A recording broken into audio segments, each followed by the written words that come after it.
Palavra da Verdade, a exposição bíblica com Hernandes Dias Lopes. Irmãos queridos, nós vamos então abrir o texto bíblico na carta de Paulo aos Efésios, capítulo 6, e vamos fazer a leitura dos versos 10 até o verso 20.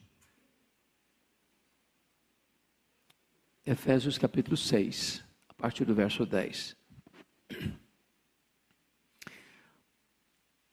Paulo diz assim: quanto ao mais, sede fortalecidos no Senhor e na força do seu poder, revesti-vos de toda a armadura de Deus, para poderdes ficar firmes contra as ciladas do diabo. Porque a nossa luta não é contra o sangue e a carne, e sim contra os principados e potestades, contra os dominadores deste mundo tenebroso, contra as forças espirituais do mal nas regiões celestes. Portanto, tomai toda a armadura de Deus, para que possais resistir no dia mau, e depois de terdes vencido tudo, permanecer inabaláveis. Estai, pois, firmes, cingindo-vos com a verdade, e vestindo-vos da couraça da justiça. Calçai os pés com a preparação do evangelho da paz, embraçando sempre o escudo da fé, com o qual podereis apagar todos os dardos inflamados do maligno. Tomai também o capacete da salvação e a espada do Espírito, que é a palavra de Deus, com toda a oração e súplica, orando em todo o tempo no Espírito, e para isso vigiando, com toda perseverança e súplica por todos os santos, e também por mim, para que me seja dada no abrir da minha boca a palavra, para com intrepidez fazer conhecido o mistério do Evangelho, pelo qual sou embaixador em cadeias, para que em Cristo eu seja ousado para falar, como me cumpre fazê-lo. Amém.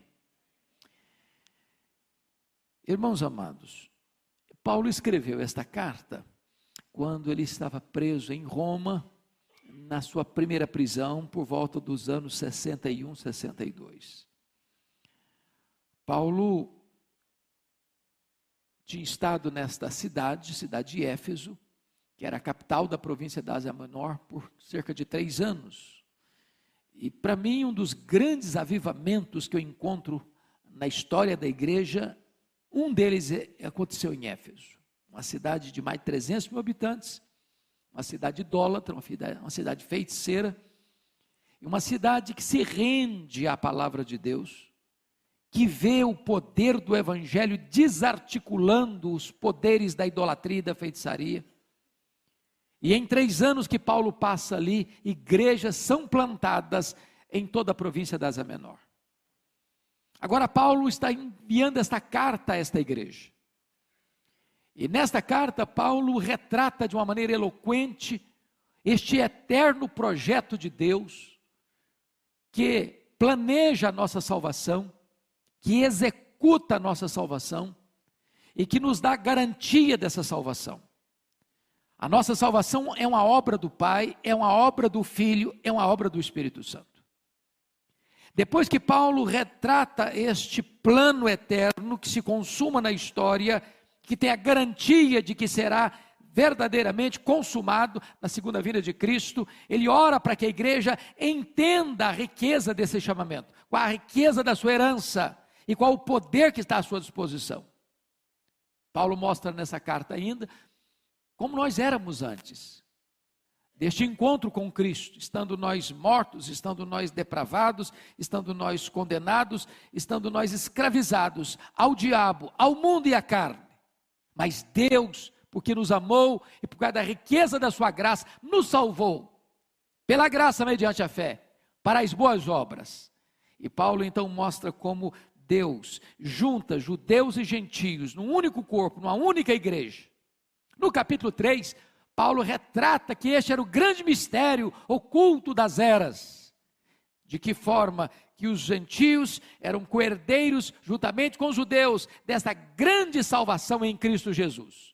E ele volta a orar pela igreja, para que ela receba poder, mediante a habitação de Cristo no nosso coração, para que toda a igreja compreendesse a grandeza do amor de Deus, e fosse tomada de toda a plenitude de Deus.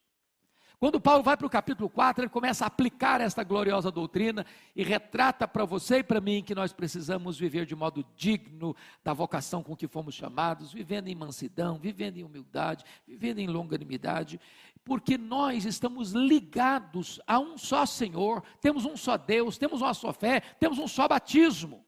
Paulo então começa a mostrar a necessidade de vivermos uma vida santa. Quando vai para o capítulo 5, ele mostra que é preciso imitar a Deus, é preciso ser cheio do Espírito Santo de Deus, e você demonstra essa plenitude do Espírito Santo de Deus na relação marido e mulher, mulher-marido, na relação de filhos e pais, pais e filhos, na relação de patrão e empregado, empregado e patrão. Agora ele está concluindo a carta, e ele diz o seguinte no verso 10, quanto ao mais, ele está concluindo, esse é o ápice da carta.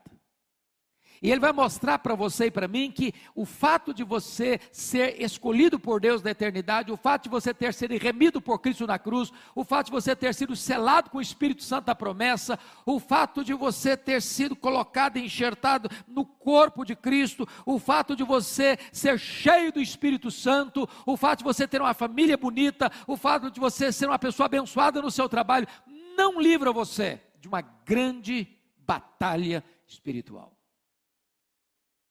Nós estamos num terreno minado, nós estamos numa guerra, nós estamos numa grande tensão. Eu gosto muito da figura que Francis Schaeffer levanta sobre esse assunto.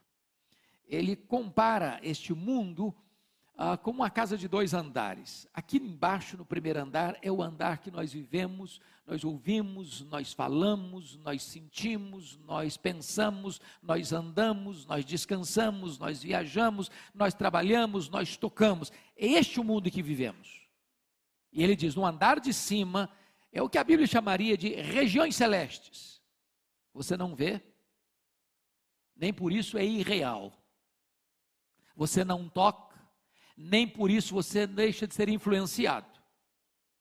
E aqui em cima, nesse andar de cima, você tem anjos de Deus que estão protegendo você, que são ministros de Deus, para guardarem você, abençoarem você, cuidarem de você, mas você tem também inimigos hostis, que vieram para roubar, para matar, para destruir.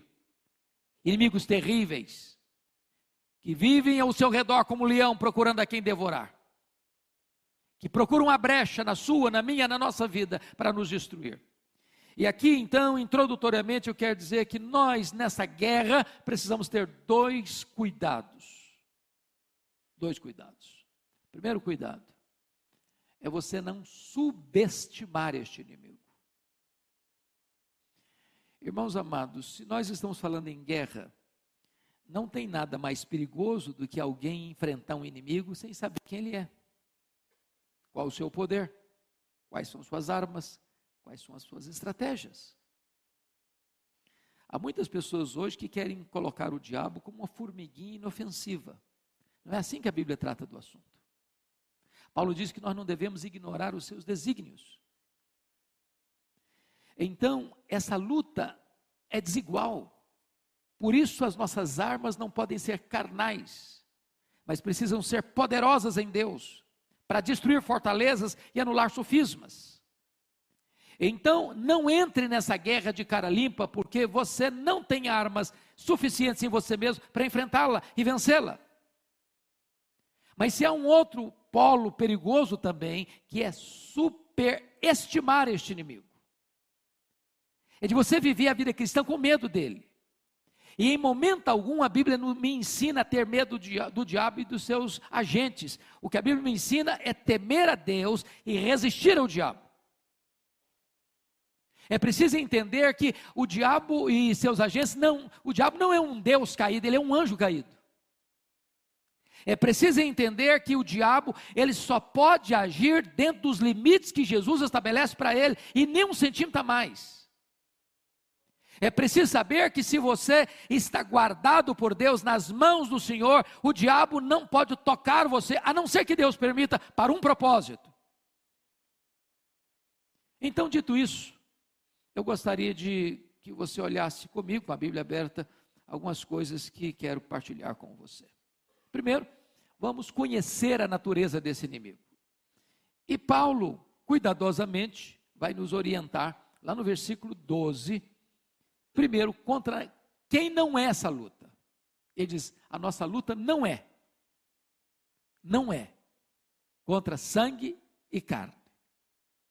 Em outras palavras, a nossa luta não é contra pessoas. Seu problema não é seu marido, seu problema não é sua mulher, seu problema não são seus filhos, seu problema não é sua sogra, seu problema não é seu sogro, seu problema não é seu patrão, seu problema não é seu vizinho, seu problema não é a pessoa que está perturbando você. Não entre nessa peleja pensando que essa pessoa é o seu problema, porque se você tirá-la do seu caminho, outra pessoa vai ocupar esse espaço. Não atinja pessoas, achando que essa pessoa é o alvo da sua luta. Às vezes essas pessoas podem ser colocadas estrategicamente por este inimigo, mas a sua luta não é contra pessoas, porque se você não entender isso, você vai brigar, você vai machucar gente, você vai ferir pessoas, você vai falar mal de pessoas, e você vai amargurar a sua alma, você vai azedar o seu coração, e você vai ser derrotado nesse campo de batalha. Então, vem a segunda pergunta: quem é o inimigo? Dê uma olhadinha comigo no versículo 11. Revesti-vos de toda a armadura de Deus, para poderes ficar firmes contra as ciladas do diabo. Note você que aqui o diabo é apresentado como se fosse o líder dessa corja, o líder deste grupo que ele vai descrever no versículo 12. Principados, potestades, dominadores deste mundo tenebroso e forças espirituais do mal. Então a sua guerra, a sua luta é contra esse ser caído, maligno, perverso, assassino, ladrão,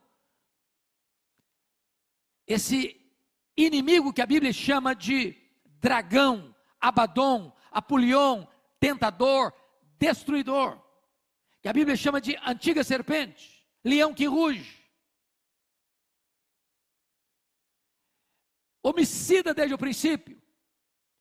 Se você perceber, esse ser, embora tão maligno e tão mau e tão perverso, ele não está sozinho. Ele não está sozinho.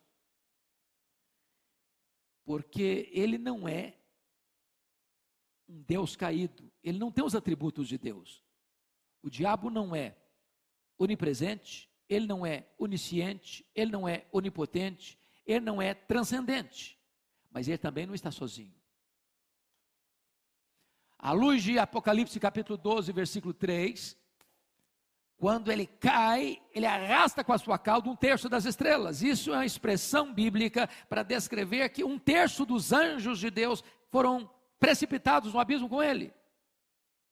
E esses seres malignos estão sob seu comando, dentro deste reino das trevas,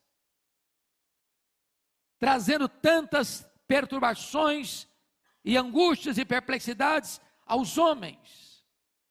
Agora, a pergunta segunda que eu levanto no texto é: quais são as características desse inimigo? A primeira coisa que você vai notar comigo é que esses inimigos são poderosos. Olha comigo o versículo 12. A nossa luta é contra os principados e potestades e dominadores deste mundo tenebroso, forças espirituais do mal nas regiões celestes. Amados irmãos, nenhum de nós deva subestimar isso. Subestimar isso. O poder deste inimigo. Eu acho que você vê esses sinais e essas evidências o dia todo. Nas ruas, no cinema, no teatro, nas telenovelas, na literatura, na imprensa, nas cortes, nos parlamentos, no comércio, na indústria, nas transações comerciais, nas relações internacionais. Você sempre vê esta mente poderosa e maligna, tantas vezes, articulando nos bastidores, com a sua mão invisível, porém pesada, perigosa, destruidora. Paulo então vai retratar para nós que esses inimigos são sim poderosos, mas mais do que isso, eles são malignos. Este mundo tenebroso, irmãos amados, este mundo tenebroso é o aspecto de que esse reino é reino de trevas,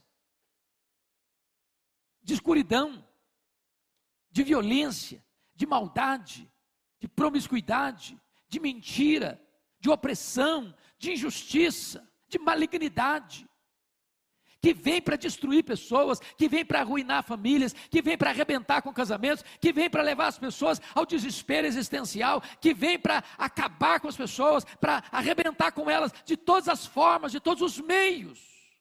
É um mundo tenebroso, porque o inimigo é maligno.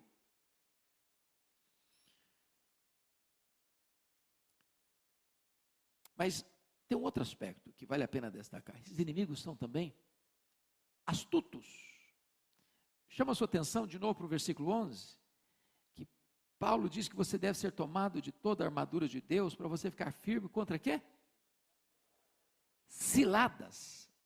A ideia de ciladas aqui é a ideia de métodos, de estratagemas, de diversas articulações que o inimigo usa. Em outras palavras, o diabo tem mais de um figurino, ele tem mais de uma armadura, ele tem mais de uma máscara, ele tem mais de uma estratégia. Talvez depois de Deus ninguém conheça você mais que ele.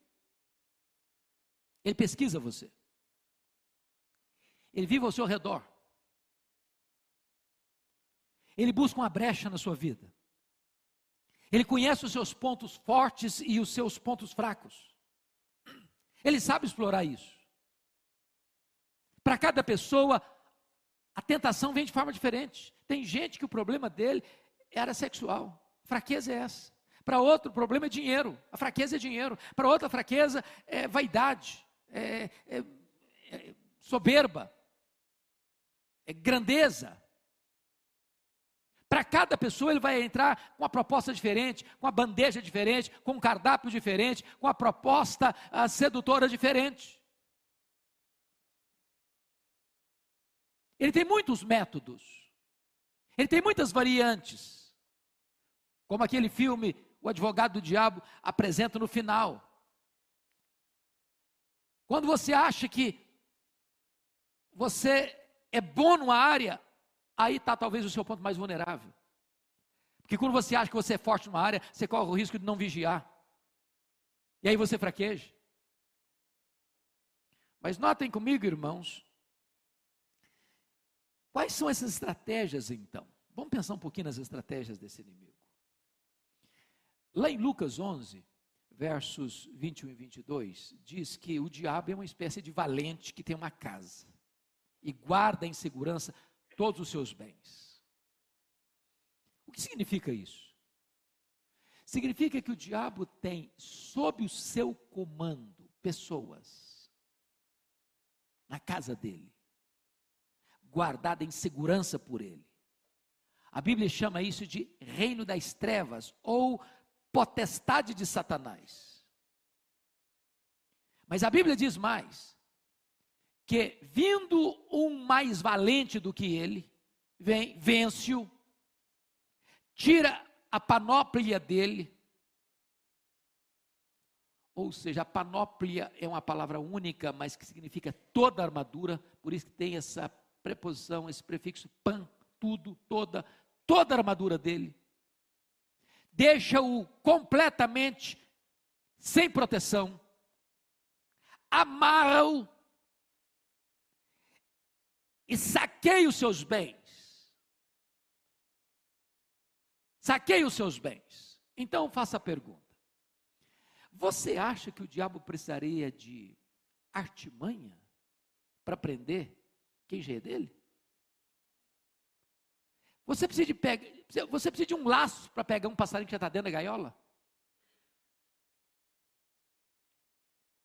A quem você acha que o diabo usaria suas artimanhas mais perigosas? É lá no carnaval? É lá no campo de futebol? É lá no teatro? É lá no submundo?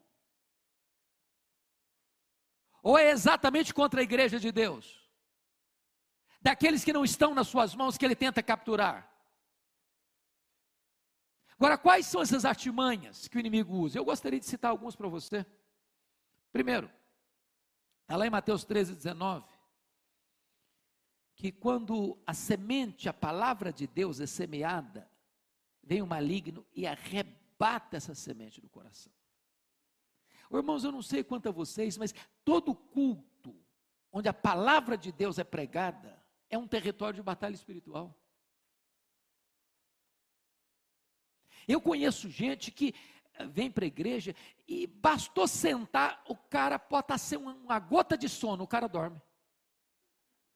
Dorme. Dá um sono nele que ele não tolera.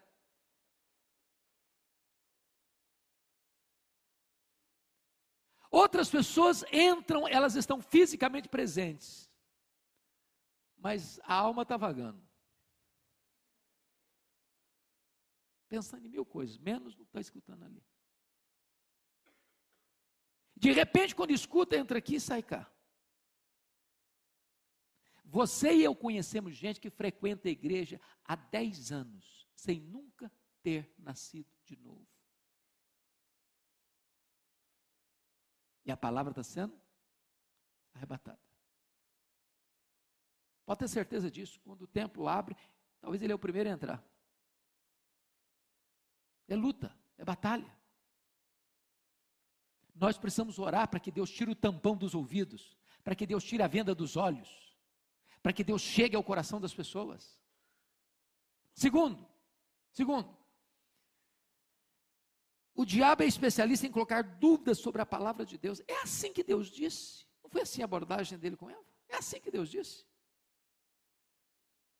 E aí você escuta a palavra de Deus, bom, mas não é bem assim.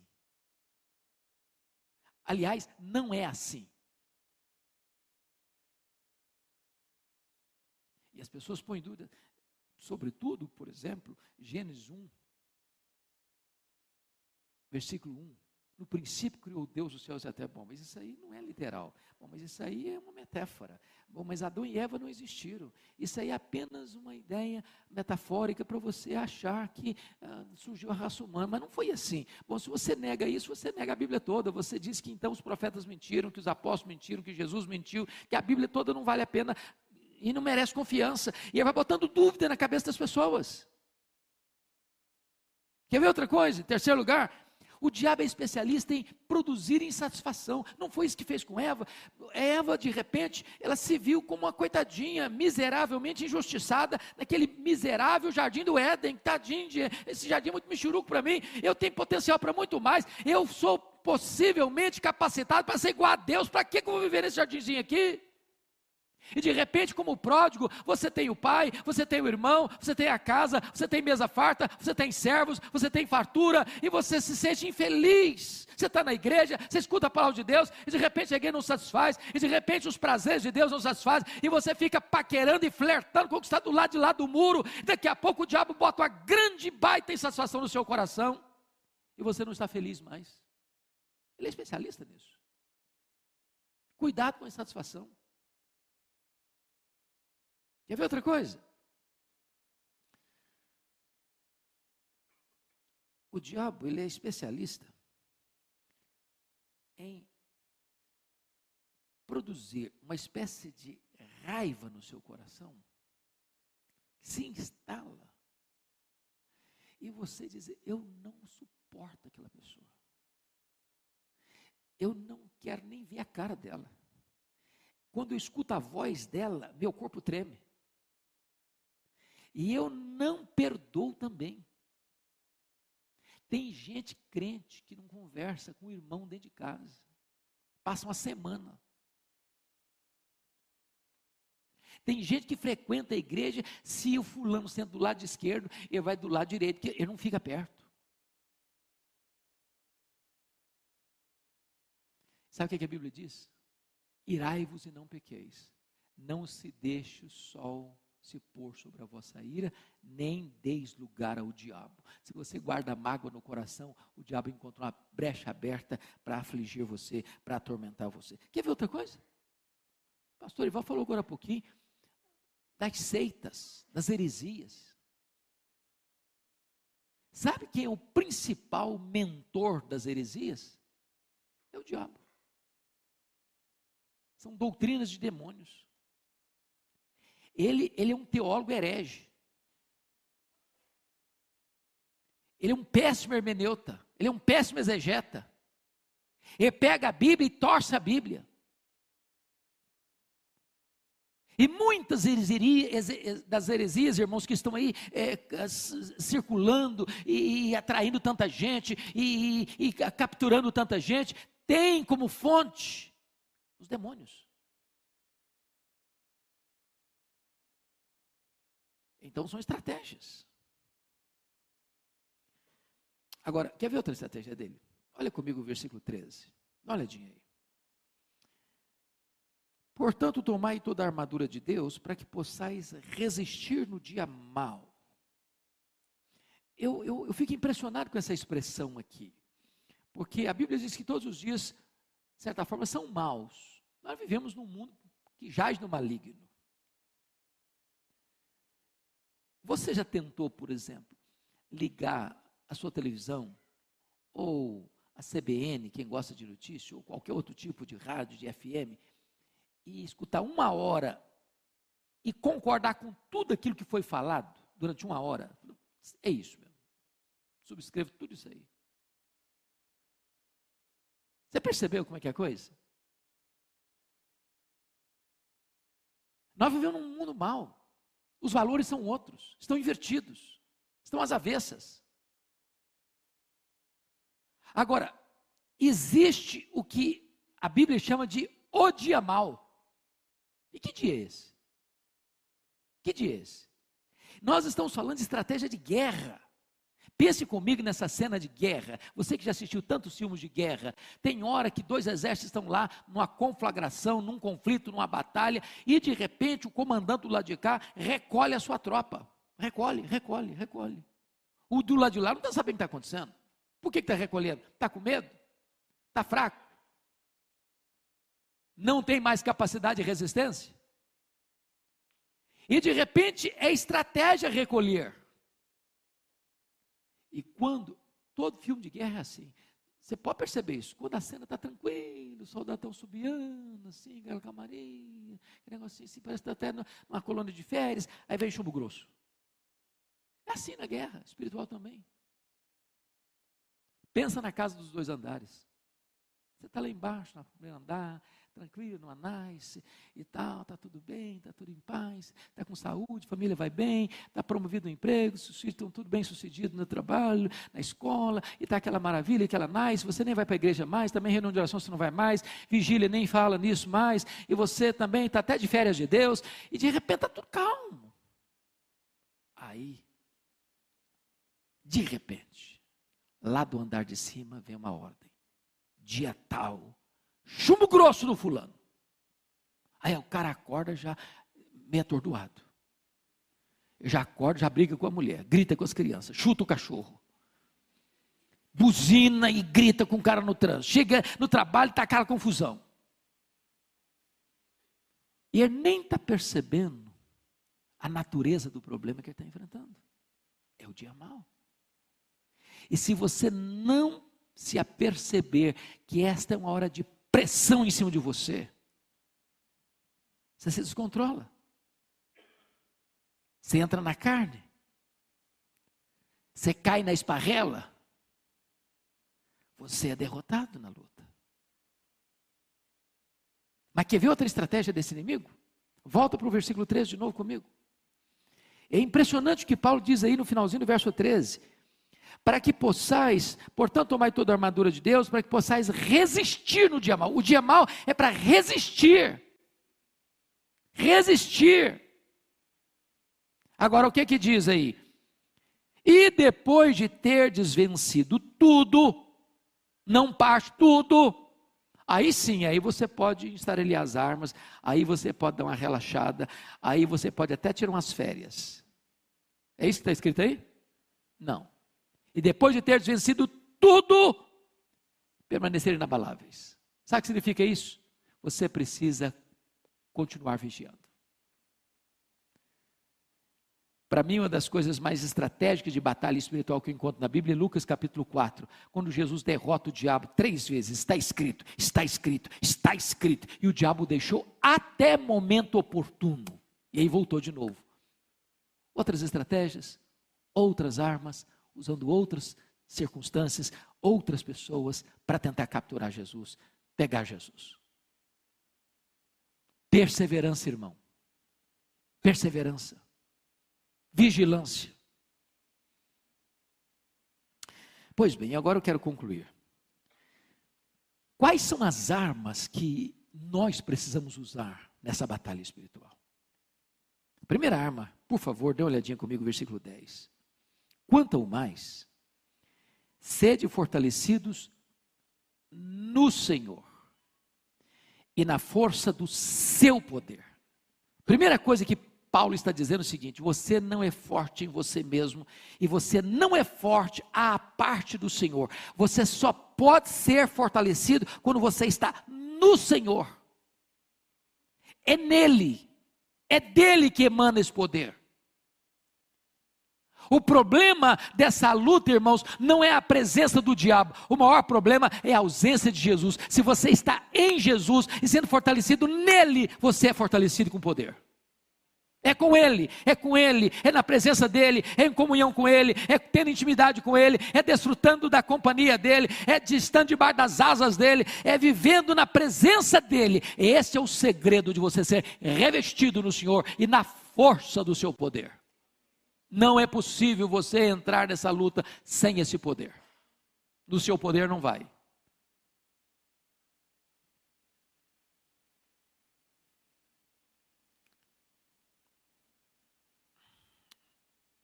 Eu não sei se vocês já leram, eu sugeriria vocês um dia encontrarem esse livro, para dar uma lida nele, um livro que foi compilado pelo reverendo Augusto Nicodemos, quando ele morou na África do Sul, Reavivamento na África do Sul, é um livreto que você lê numa sentada, mas um dos livros mais fenomenais que eu já li, a história do avivamento de Quacisabanto. E como é que aquele avivamento começou? É quando o líder daquele trabalho missionário, o pastor Erlich Stigen, foi chamado para orar para uma moça possessa, endemoniada, e ele não conseguiu. E os missionários vieram, e não conseguiram. E eles ficaram vários dias tentando expulsar a caça de demônio da moça, e não conseguiram. E a conclusão dele foi essa: eu vou embora daqui. Eu não tenho autoridade para pregar mais aqui. Foi quando tudo mudou naquela missão. O Espírito de Deus segredou o coração dele: você não tem que ir embora, você tem que buscar poder.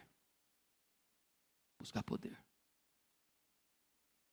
Esse poder, irmãos, não é uma frase de efeito.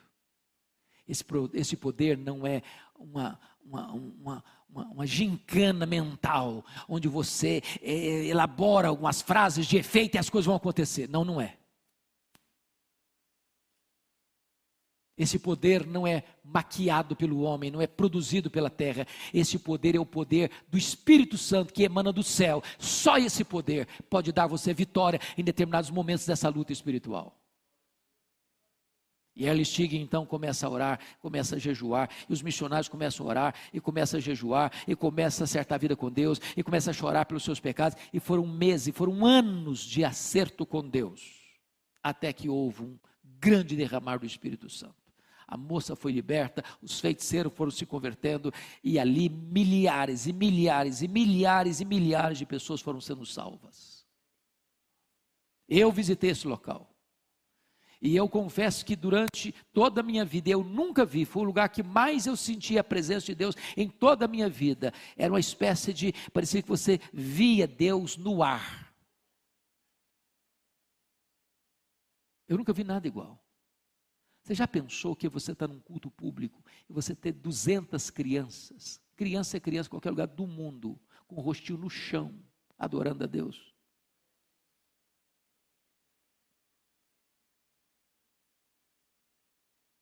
Milagres extraordinários acontecendo. Cegos vendo, coxos andando, mortos ressuscitando.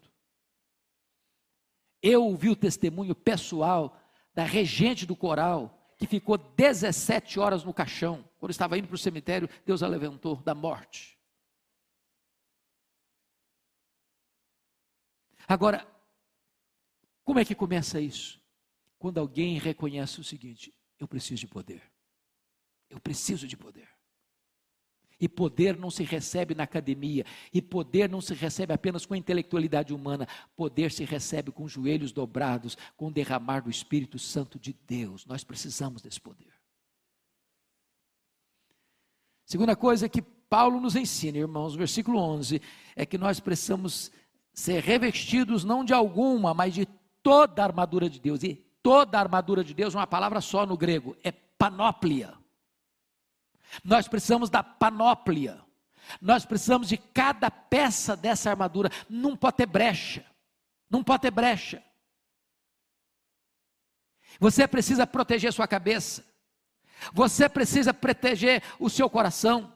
Você precisa proteger o seu corpo. Você precisa proteger seus pés. Você precisa proteger todo o seu cérebro. Você precisa uma espada na mão.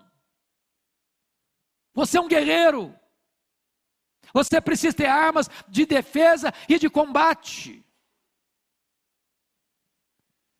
E depois que tudo isso estiver pronto, então, versículo 18 diz que você precisa fazer isso num ambiente de oração, com toda oração e súplica, orando em todo o tempo, no Espírito, e para isso vigiando com toda perseverança e súplica por todos os santos.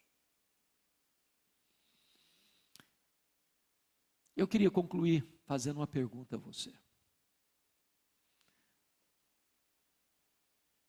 O que você conhece desse poder? Ou, quão consciente você está hoje de que você precisa desse poder? Porque esse poder não tem a ver com o tempo de igreja, com o cargo que você exerce na igreja, com o grau de conhecimento que você adquiriu.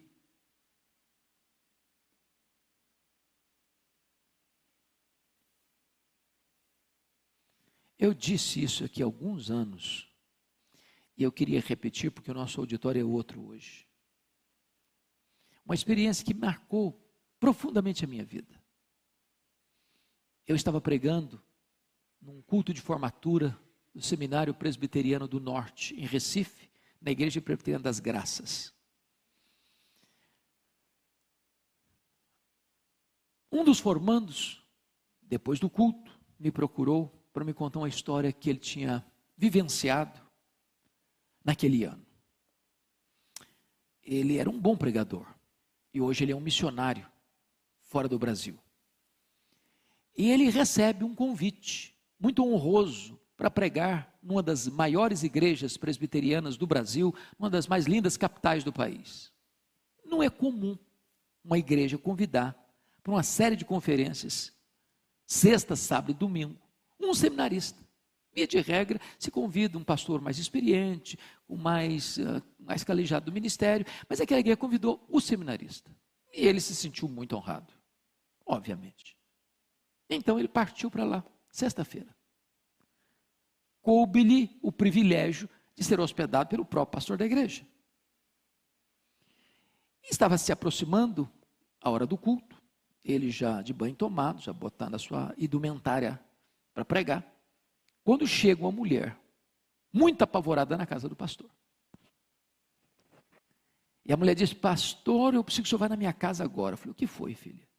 Tem uma mulher endemoniada lá, a minha vizinha, e está todo mundo apavorado. Tem uma pequena multidão ao redor da casa, ninguém tem coragem de enfrentar a situação. Vamos lá comigo. E o pastor, muito calmamente, disse: minha irmã, que coisa interessante. Pois acaba de chegar de Recife um santo homem de Deus preparado para essa tarefa. Pensa num seminarista nervoso. cara começou a tremer os joelhos. Eu não sei se eu estivesse lá, não teria sentido a mesma coisa. Ele tentou fugir da situação. O pastor disse, não, você vai comigo. E foram caminhando, rua fora, de longe escutaram os gritos cavernosos da mulher. Quando chegaram na casa, que um monte de gente espantada, com os olhos esbugalhados, com o rosto assim, transtornado, e o seminarista mais apavorado ainda, e o pastor disse, seminarista, o caso é todo seu. Pode entrar na casa. Quando ele entrou, ele se deparou com um quadro horrível. Aquela mulher estava com os cabelos desalinhados, com o rosto desfigurado, com os olhos muito cheios de ódio.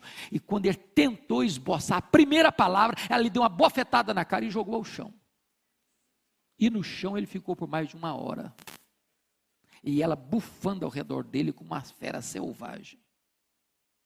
E vou lhes dizer que ele é um cara de quase 2 metros de altura.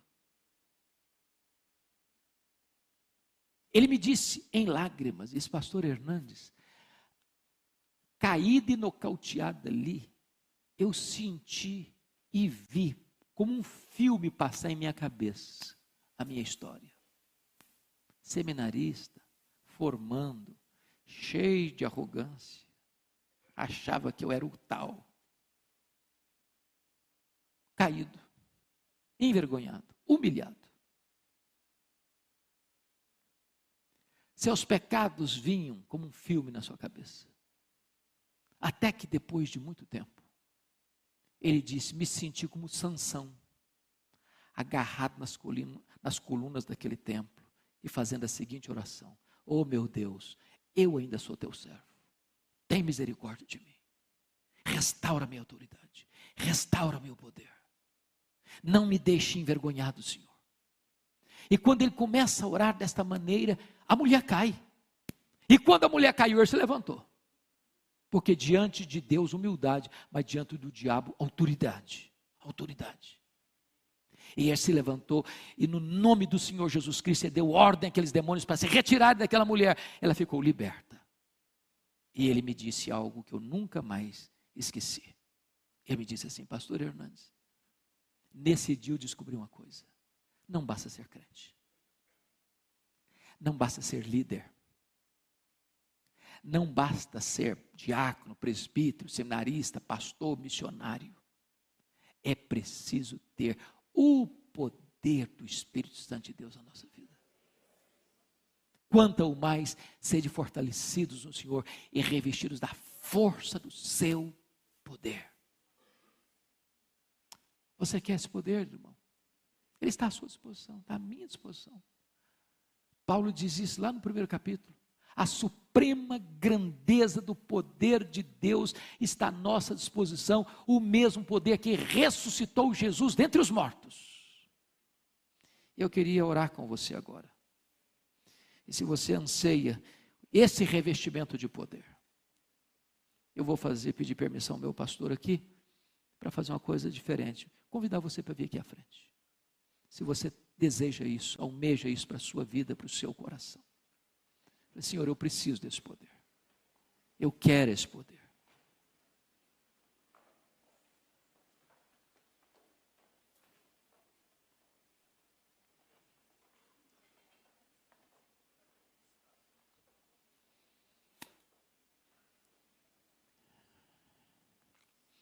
Irmãos amados, nós vivemos dias maus. A força das trevas está aí agindo, solta.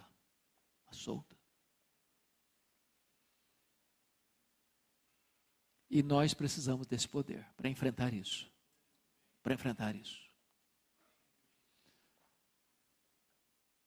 Eu não sei se vocês viram, eu estou com o meu coração ao mesmo tempo empolgadíssimo. Folha de São Paulo publicou domingo passado que nós somos no Brasil, com respeito à juventude brasileira, já a maioria de evangélicos.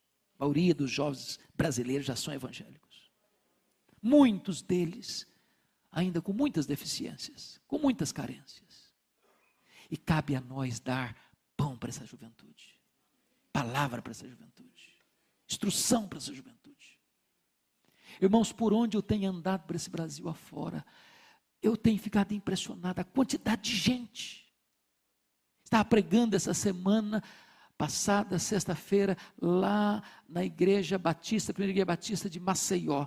Tinha mães com crianças no colo, sentado no chão, não tinha mais lugar para sentar, era sentado no chão com um bebê no colo. Gente faminta de Deus, para todo lado, para todo lado, para todo lado. Deus está soprando, irmãos, sobre a igreja brasileira, e nós precisamos entender o nosso momento, de sermos revestidos com o poder do Espírito Santo, para uma grande cruzada de pregação do Evangelho. Porque liberta o povo, é o Evangelho do Senhor Jesus Cristo, esse instrumento que liberta, que transforma, que salva, que faz tudo novo na história do ser humano. Que você seja um guerreiro de Deus, revestido com o poder de Deus. Senhor, nós precisamos de Ti. Aqui estamos, Senhor, carentes da Tua graça, reconhecidos, meu Deus, de que nós fomos alcançados por esta graça, transformados por ela, regenerados pelo Teu Espírito, selados pelo Teu Espírito. Hoje fazemos parte da Tua família, do Teu rebanho. Hoje fomos enxertados no corpo de Cristo. Louvado seja o Teu nome. Mas agora, Senhor, nós queremos ser revestidos com o Teu poder. Revestidos com o Teu poder, não queremos fracassar, Senhor, não queremos ser envergonhados, não queremos ser humilhados, nós queremos nos levantar na força do Teu poder, para levar a Tua palavra, para pregar o Evangelho, para ver vidas sendo salvas, pessoas sendo libertas, transformadas, famílias sendo transformadas, a nação brasileira sendo impactada com o poder do Evangelho. Toma, Senhor, a nossa vida em Tuas mãos, reveste-nos com o Teu poder, Senhor. Nós queremos toda a Tua armadura, nós queremos tudo aquilo que Tu tens para nós, não queremos nada que não venha de Ti, mas queremos tudo o que tens para nós. Nós queremos em nome de Jesus, para sermos crentes fortes, crentes perseverantes, crentes vigilantes, crentes cheios de alegria, crentes cheios de entusiasmo, crentes revestidos com o poder do Teu Espírito. Oramos assim, Senhor, em nome de Jesus. Em nome de Jesus, amém. Palavra da Verdade, a exposição bíblica com Hernandes Dias Lopes.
Palavra da Verdade, com Hernandes Dias Lopes. Irmãos amados, Deus está neste lugar. E onde Deus está, coisas novas, coisas lindas, coisas grandes acontecem. Eu quero repartir com vocês um texto que me é muito caro. E esse texto está no primeiro livro de Samuel. Primeiro livro de Samuel, capítulo 1. É a história de uma mulher que tinha um drama pessoal, tinha uma angústia na alma, tinha uma necessidade. E essa mulher coloca esta causa dela na presença de Deus. E ela chora diante de Deus. E ela insiste com Deus. E ela enfrenta tantas adversidades, mas pela fé ela prevalece. E ela alcança uma grande vitória. E Deus se manifesta na vida dela com reflexos para toda a sua nação. E eu não sei como é que você entrou aqui hoje. Talvez com o coração pesado. Talvez até ansioso a respeito do que está por vir. Talvez precisando de um toque da mão de Deus. De uma resposta de Deus hoje. Quem sabe você tem esperado muitos anos uma palavra, um sinal do favor de Deus.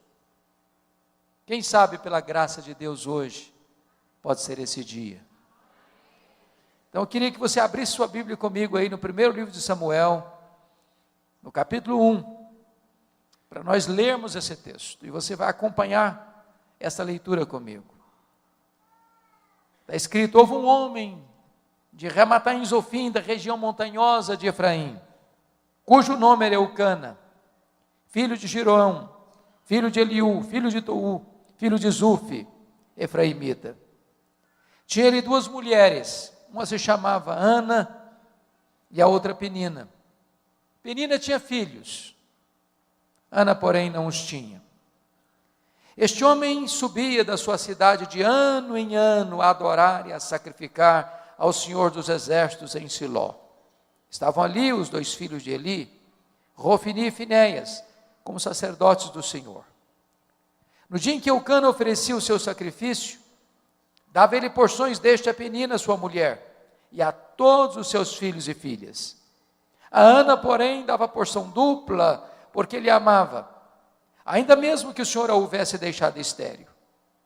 A sua rival a provocava excessivamente para irritar, porquanto o Senhor lhe havia cerrado a madre.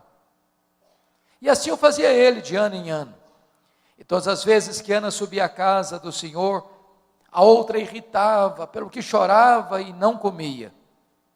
Então Eucana, seu marido, lhe disse: Ana, por que choras? E por que não comes? E por que estás de coração triste? Não te sou eu melhor do que 10 filhos?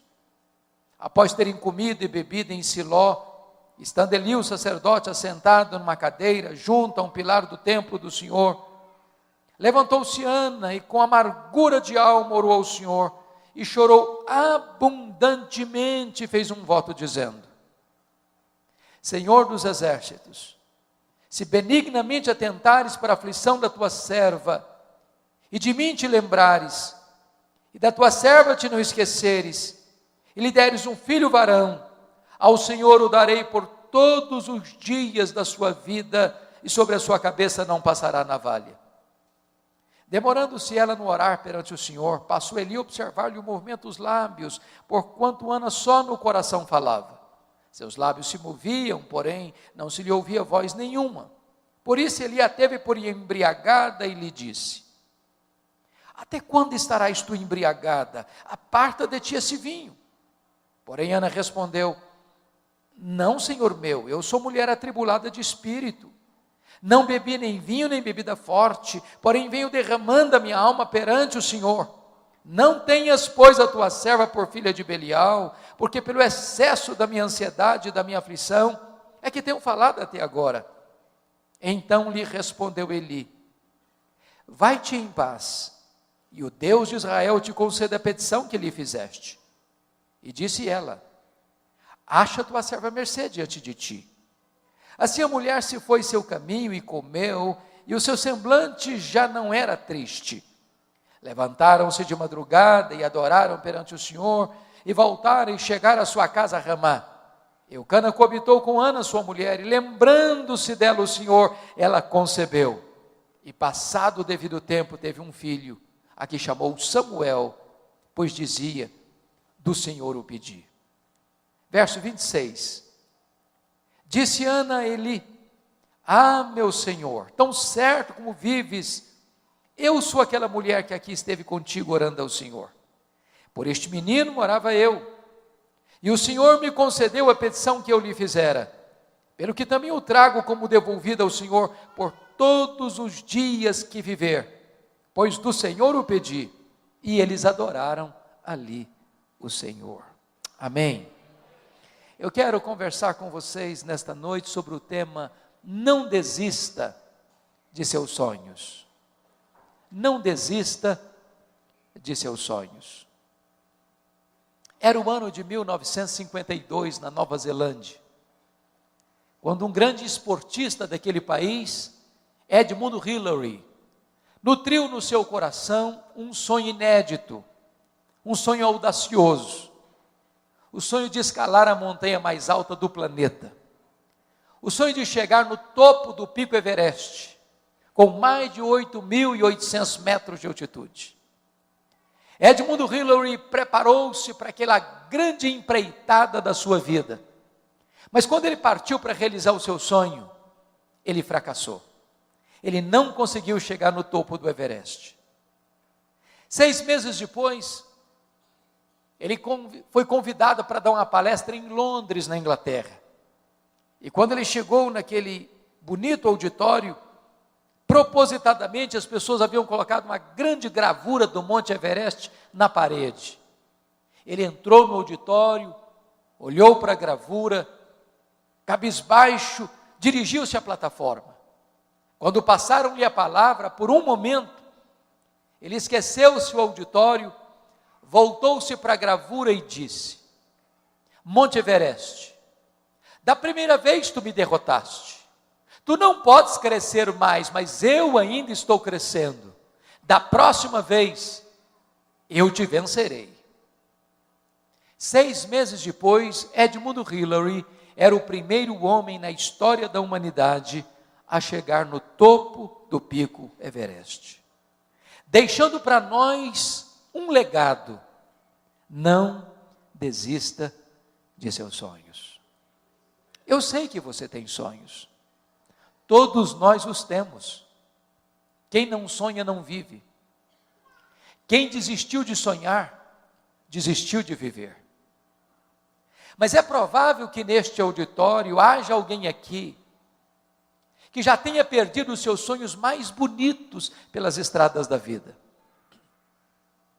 É até provável que nesse auditório haja alguém que tenha visto os seus sonhos mais belos se transformando em pesadelos.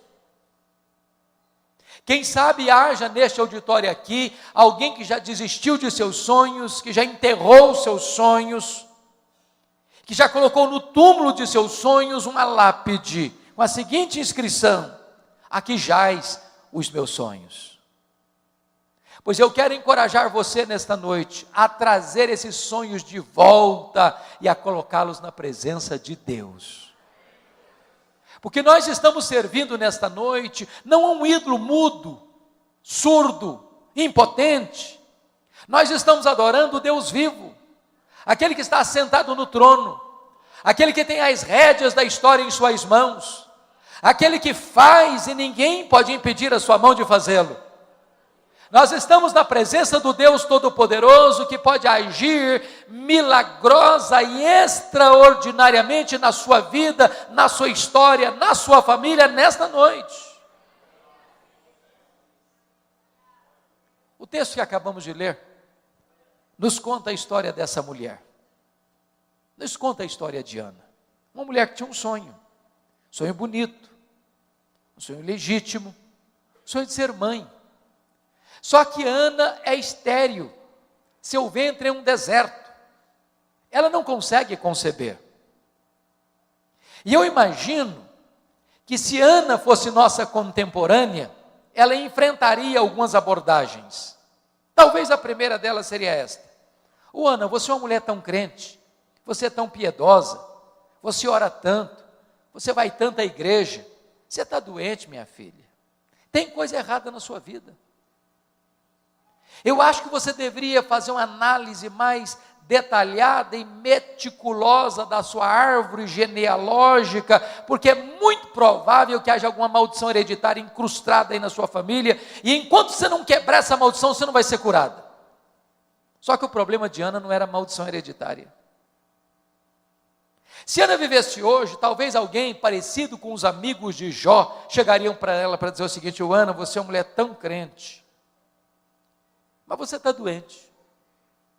Ana, eu acho que tem coisa errada na sua vida. Eu acho que você deve ter algum pecado que você ainda não confessou para Deus, porque toda causa tem um efeito, Ana. Ninguém sofre sem causa. Você deve ter feito coisa errada. Você tem que confessar esse pecado para você ser curada. Mas o problema de Ana não era pecado escondido. Se Ana vivesse hoje, talvez alguém mais audacioso chegaria para ela para dizer o seguinte: Ana, deve ter algum demônio da esterilidade escondida aí na sua vida. O que você precisa fazer é ir num culto de libertação. Só que o problema de Ana não era demônio. Confira comigo o que está escrito no versículo 5. O texto está dito aí que foi Deus quem a deixou estéril. Agora confira o versículo 6. O texto diz que foi Deus quem cerrou a sua madre. De tal maneira que a doença de Ana não tem a ver com maldição hereditária, não tem a ver com pecado escondido, não tem a ver com demônio. A doença de Ana tem a ver com Deus. E aí você pode dizer: bom, então eu não estou entendendo nada. Porque se Deus é bom, e Ele é. Se Deus tem o melhor para nós, Ele tem. Então como é que Deus pode adiar os nossos sonhos e os nossos sonhos mais legítimos? É sobre isso que eu quero tratar com você nesta noite. Primeiro, Deus adia os nossos sonhos para nos ensinar a gloriosa verdade de que as bênçãos, de que o Deus das bênçãos é melhor do que as bênçãos de Deus. A maior necessidade sua não é da bênção de Deus. A maior necessidade sua é do Deus da bênção. A maior necessidade sua não é de coisas. A maior necessidade sua é de Deus. A maior necessidade sua não é da dádiva. A maior necessidade sua é do doador. Você poderia ter todas as bênçãos de Deus. Se você não tem Deus, a sua vida é vazia. A sua vida não tem sentido ainda. Irmãos, prestem bem atenção nisso. Nós estamos vivendo na geração, no século, onde o eixo do cristianismo foi mudado. O cristianismo, como o pastor introduziu agora há pouco, ele é focado na pessoa bendita de Jesus Cristo, nosso Senhor. Ele é o Rei da glória, Ele é o Rei dos reis, Ele é o Senhor dos senhores, e nós estamos aqui nesta noite, é por causa dEle. Mas nós estamos vendo uma geração que tira Jesus do centro para colocar o homem no centro. Parece-nos que hoje a dinâmica da vida cristã para muita gente é que não é mais a vontade de Deus que deva ser feita na terra, mas é a vontade do homem que tem que prevalecer no céu. Parece-nos que não é mais o homem que está a serviço de Deus, mas é Deus quem está a serviço do homem. Mas este não é o Evangelho. O Evangelho não é focado no homem, o Evangelho é focado em Cristo. O Evangelho não é que o homem prevalece no céu, mas é que a vontade de Deus é feita na terra.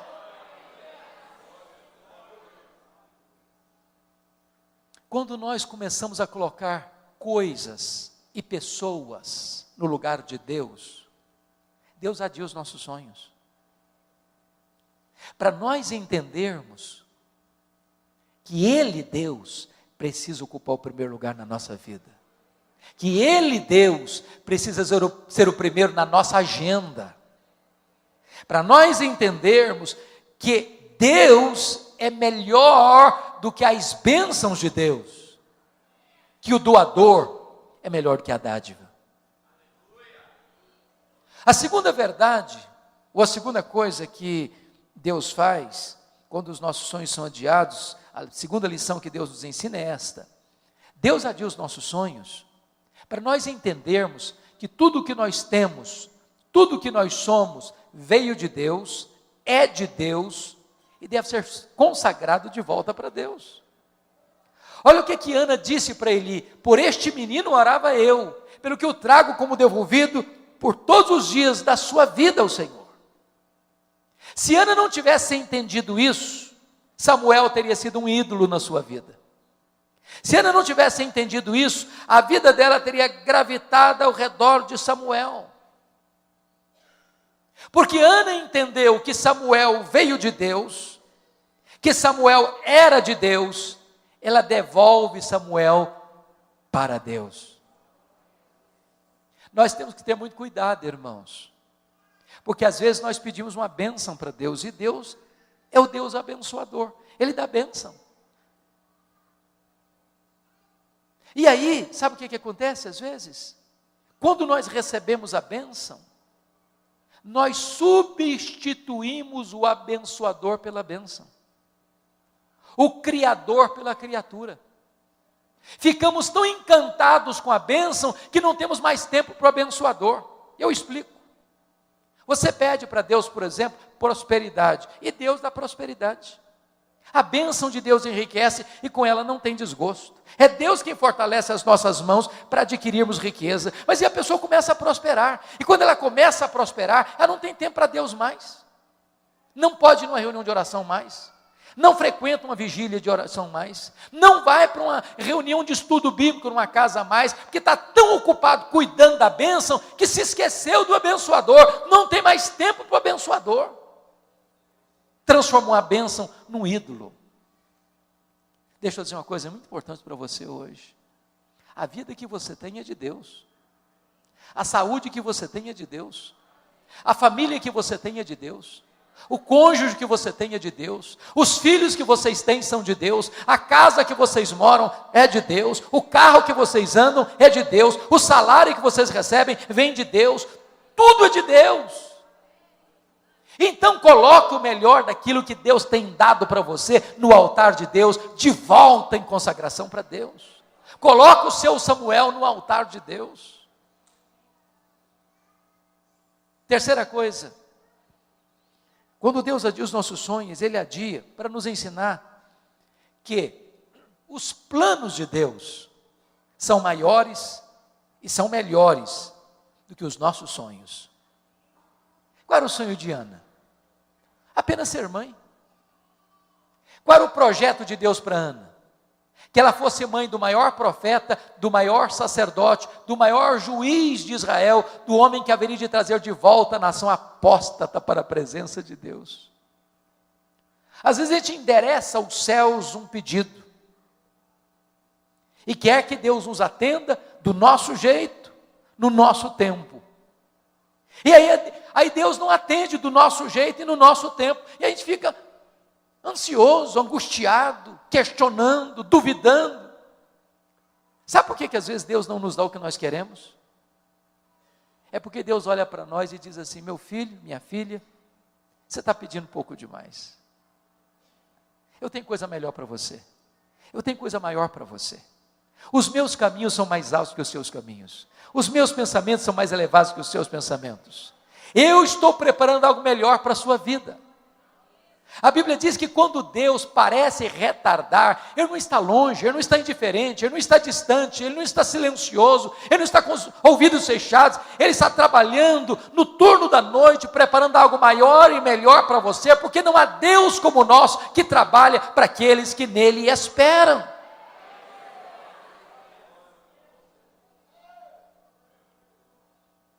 Quando José do Egito estava preso, diz a Bíblia que ele pediu ao copeiro do faraó para lembrar-se dele. E diz a Bíblia que o copeiro do faraó esqueceu-se dele. E ele ficou mais 2 anos mofando na cadeia. E você pode questionar, mas onde está Deus que deixa um filho seu inocente padecer numa prisão imunda? Por que Deus não tirou José da cadeia quando ele queria sair de lá? Se Deus tivesse tirado José da prisão quando ele queria sair da cadeia, o máximo talvez que ele teria sido era um bom lavador de copos no palácio do faraó. Mas naqueles 2 anos, Deus estava construindo a rampa do palácio para que ele saísse da cadeia e fosse governador do Egito. Deixa eu dizer para você, os planos de Deus são maiores e são melhores do que os seus sonhos. Se Deus está adiando o seu sonho, não é porque Ele é indiferente, é porque Ele está trabalhando, não contra você, mas trabalhando por você. 4º lugar, sabe por que Deus adia os nossos sonhos? Deus adia os nossos sonhos porque Ele é Deus, livre, soberano, que faz todas as coisas conforme o conselho da sua vontade. Confira comigo o cântico de Ana, que está aí no capítulo 2, versos 6 a 8, deste mesmo livro.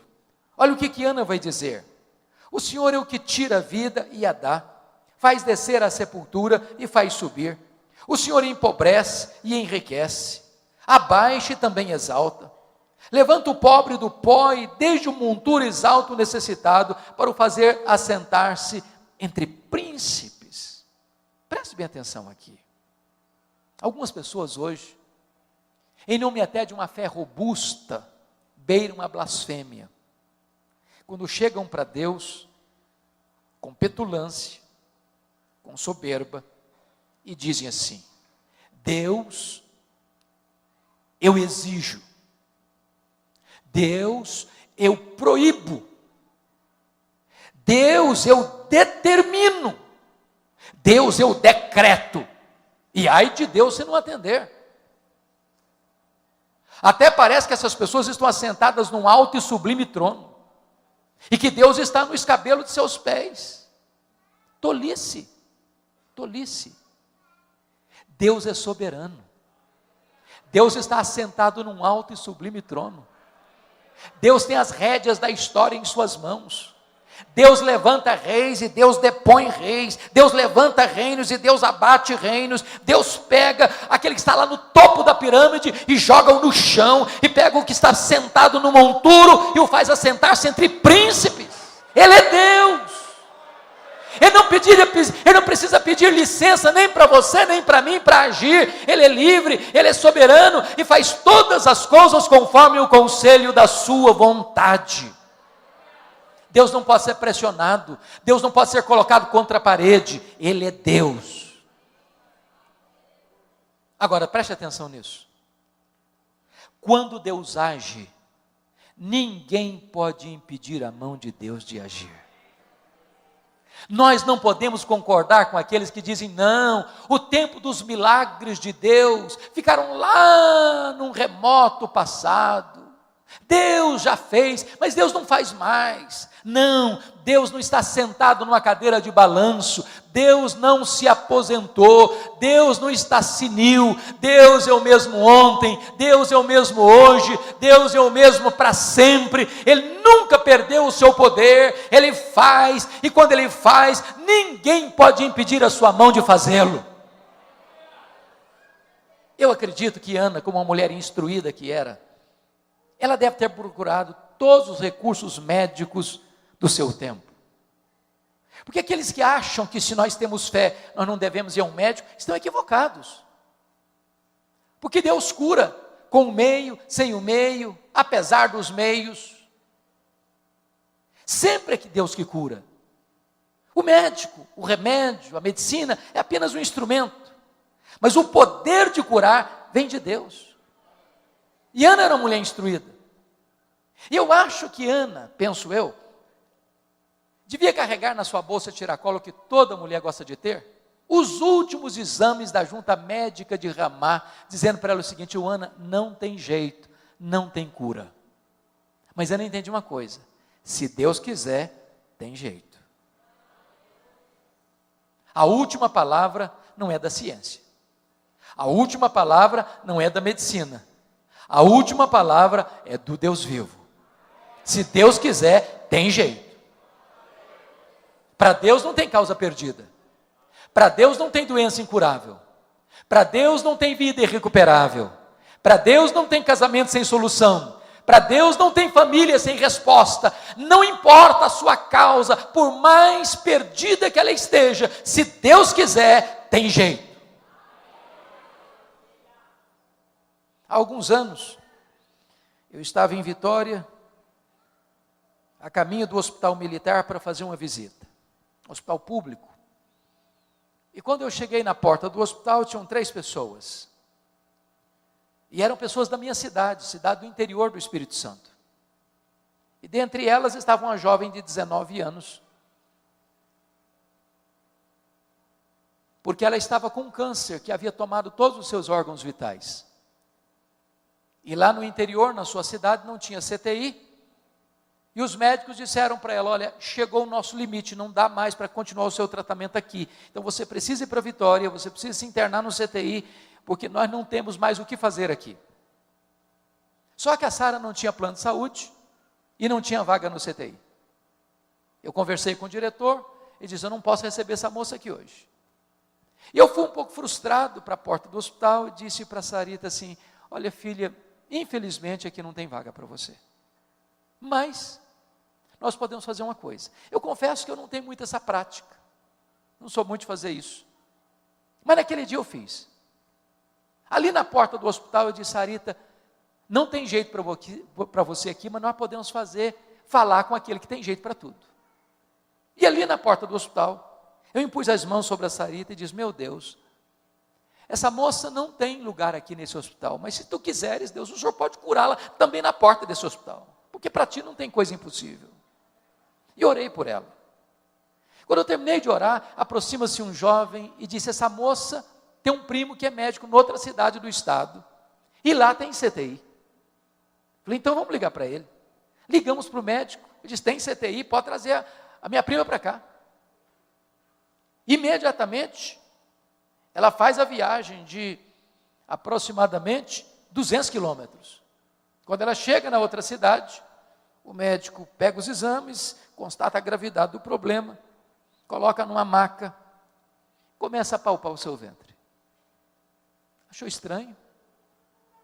Submeteu a Sarita aos mais rigorosos exames daquele hospital, não tinha mais nada no seu corpo. Sarita voltou para casa completamente curada naquele mesmo dia. Sabem por quê? Porque quando Deus quer, tem jeito. Eu não estou dizendo para você que todas as pessoas pelas quais eu e você oramos, Deus vai curar. Eu não estou dizendo isso. O que eu estou dizendo é que quando Deus quer, tem jeito. Então não desista de lutar. Então não desista de seus sonhos. Por mais difícil que seja a causa, por mais amarga que seja a luta, por mais renhida que seja a batalha, não desista em nome de Jesus. Agora, deixa eu dizer uma coisa para você. Quando nós temos sonhos, temos que ter muito cuidado. Sabem por quê? Porque há assassinos de sonhos soltos por aí. E Ana teve que lidar pelo menos com 3 assassinos de sonhos. A primeira pessoa que tentou matar os sonhos de Ana foi a sua rival Penina. A Bíblia diz que Penina provocava, que Penina irritava, sobretudo quando Ana subia à casa de Deus, a Penina provocava de tal maneira que a Ana começava a chorar, perdia o apetite, entrava em depressão. Eu não sei o que é que Penina dizia para Ana, mas uma coisa eu tenho certeza, é que Penina não era uma mulher de Deus. Porque gente de Deus não vive para infernizar a vida dos outros. Gente de Deus é bálsamo. Gente de Deus é aliviador de tensões. Mas à luz do versículo 6, a impressão que eu tenho é que Penina dizia mais ou menos o seguinte para Ana: Ana, você é crente, você é piedosa, você vai à igreja, você ora tanto, está aí doente. Eu não sou crente igual a você, eu não oro igual a você, eu não vou à igreja igual a você, estou aqui com saúde, cheia de filhos. Se esse negócio de ir à igreja, de orar, de jejuar, funcionasse mesmo, Ana, você não estaria aí doente. Você conhece gente assim? Cuidado com essa gente. São assassinos de sonhos. Querem vender para você a ideia de que ser crente é viver numa redoma de vidro, numa estufa espiritual, blindado das intempéries e vicissitudes da vida.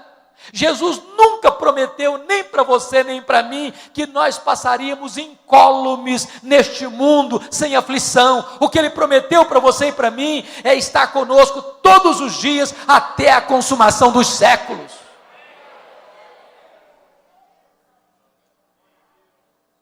A segunda pessoa que quis matar os sonhos de Ana foi o sacerdote Eli. Diz a Bíblia que Ana subia todo ano para Siló. Lá estava Eli, lá estava Rofini, lá estava Finéias, mas não consta a Bíblia que em nenhuma dessas idas, nem Eli, nem Rofini, nem Finéias, olhasse para Ana, orasse com Ana, chorasse com Ana. A primeira vez que o sacerdote olhou para Ana, foi para sacar contra ela pesados libelos acusatórios, chamando-a de bêbada dentro da igreja, de filha de Belial.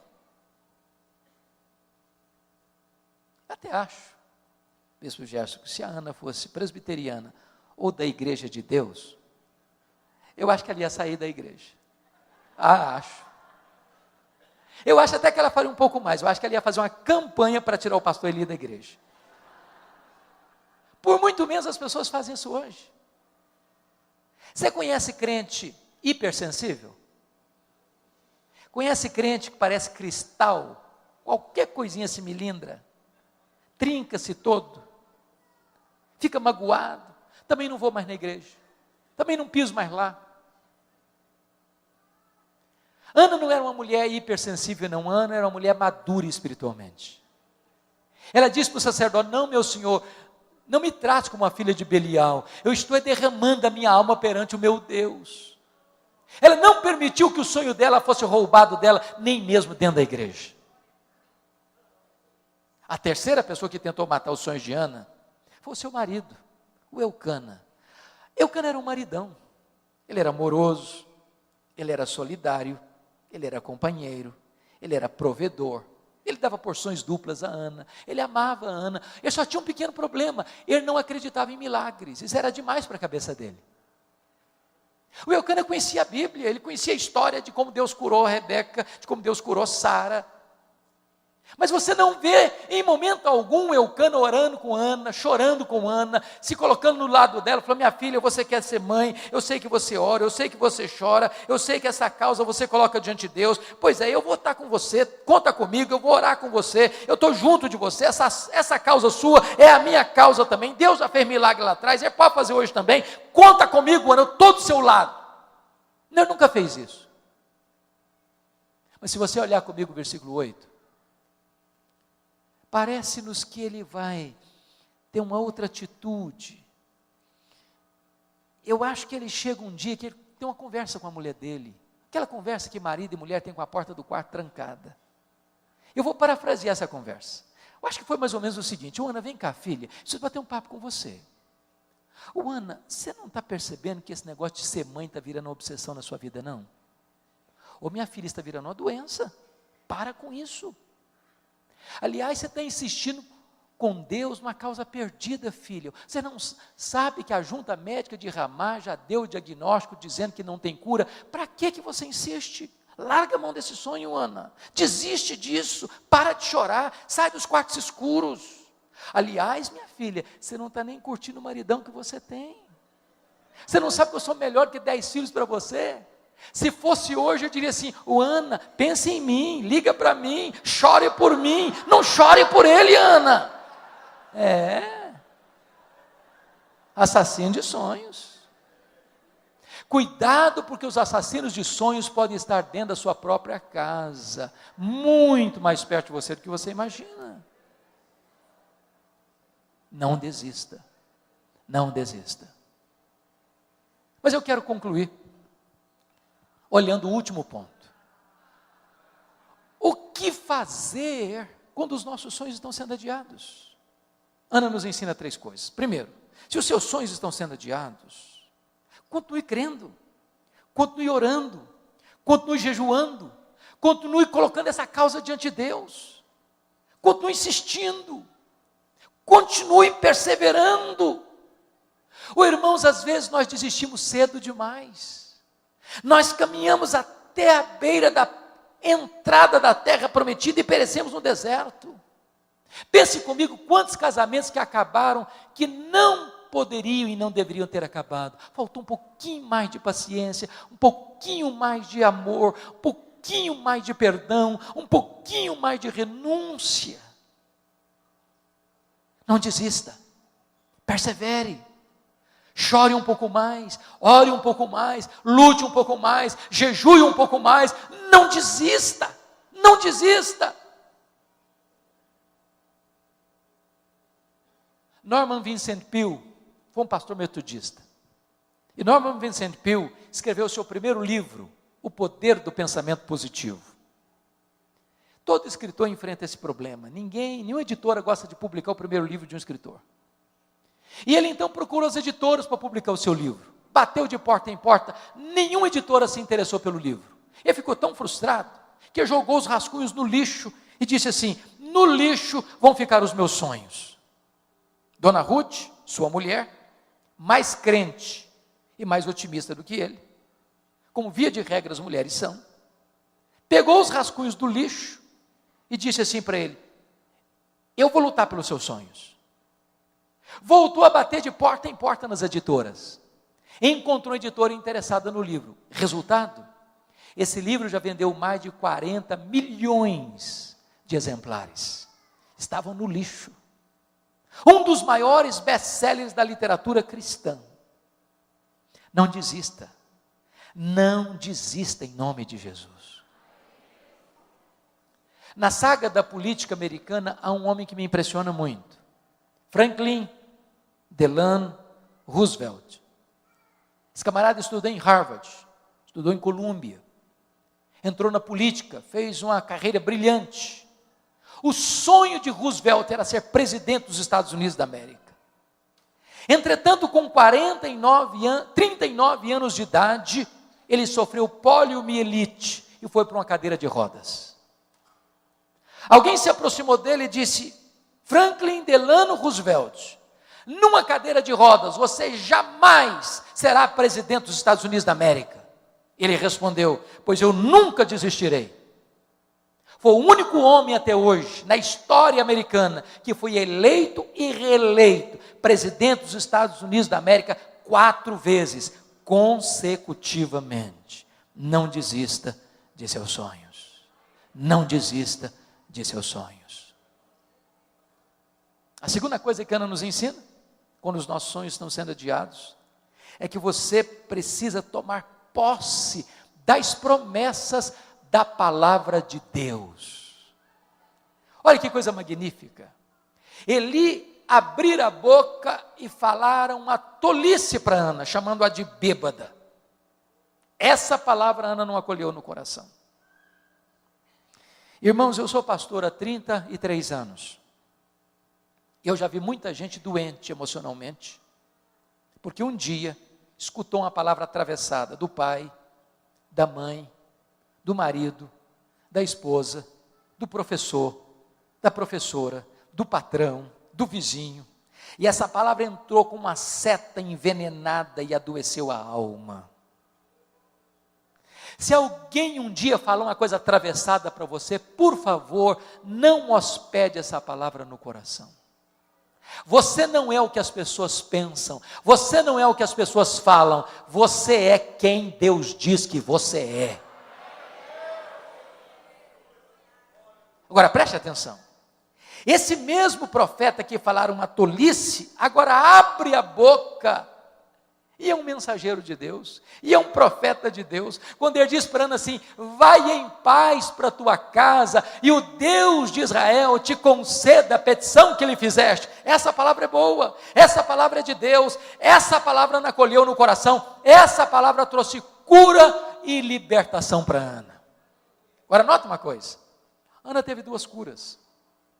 A primeira cura que Ana teve foi a cura emocional. emocional. Se você perceber no versículo 17, quando ela desceu de Siló, diz a Bíblia que o seu semblante já não era mais triste. A tristeza foi embora, a depressão bateu em retirada, a alegria voltou, o brilho no rosto voltou. Mas diz o texto que ela desceu para Ramá, coabitou com seu marido, Deus se lembrou dela, ela concebeu e deu à luz a um filho, a quem pôs o nome de Samuel. Sabe o que significa isso? Lá em Siló, Deus curou a alma dela. Lá em Ramá, Deus curou o ventre dela. Lá em Siló, Deus restaurou as emoções dela. Lá em Ramá, Deus curou o útero dela. Lá em Siló, ela tomou posse das promessas de Deus. Lá em Ramá, o milagre se historificou na sua vida. O que significa isso para nós? Não escute os arautos do caos. Não escute os arautos do pessimismo. Não escute os embaixadores da incredulidade.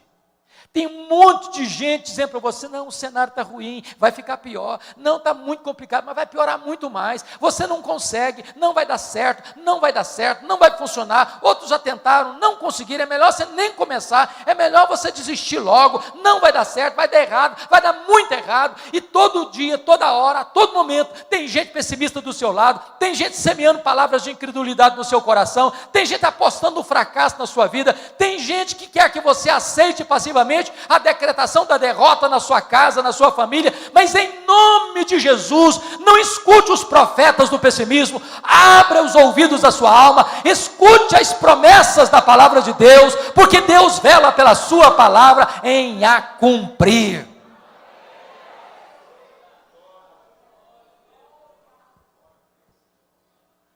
Finalmente, Ana nos ensina a última verdade.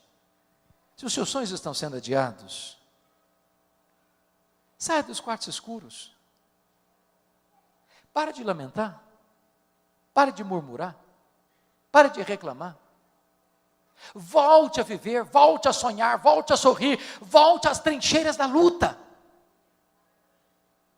Dá a minha impressão que Ana queria ser mãe, mas ela chorava tanto, estava tão deprimida, que ela nem se relacionava mais com o marido. Quando ela volta de Siló, o semblante está mudado, o rostinho alegre, cara bonita, semblante irradiante, o marido se interessa por ela se interessa pelo marido, e diz a Bíblia que ela se relaciona com o marido, e Deus se lembrou dela, e ela concebeu, e ela deu à luz a um filho, a quem pôs o nome de Samuel. Você e eu cremos na mesma verdade, Deus é soberano. Não tem acaso. Não tem sorte, não tem azar, não tem determinismo cego, não tem olho gordo, não tem feitiço, não tem sexta-feira 13, não tem esse negócio de ficar com medo de passar debaixo de escada. Você não é governado por coisas místicas, você é governado pela mão do Deus Todo-Poderoso. Nem um fio de cabelo da sua cabeça pode ser tocado sem que Deus saiba, sem que Deus permita, sem que Deus tenha um propósito. Então preste atenção nisso, volte a viver, volte a cantar, volte a sorrir, volte a saber que Deus está no controle, que a sua vida não está solta ao léu, jogada de um lado para o outro. A mão de Deus dirige o seu destino, e você pode clamar com todas as forças da sua alma: nós sabemos que todas as coisas cooperam para o bem daqueles que amam a Deus, daqueles que são chamados segundo o seu propósito.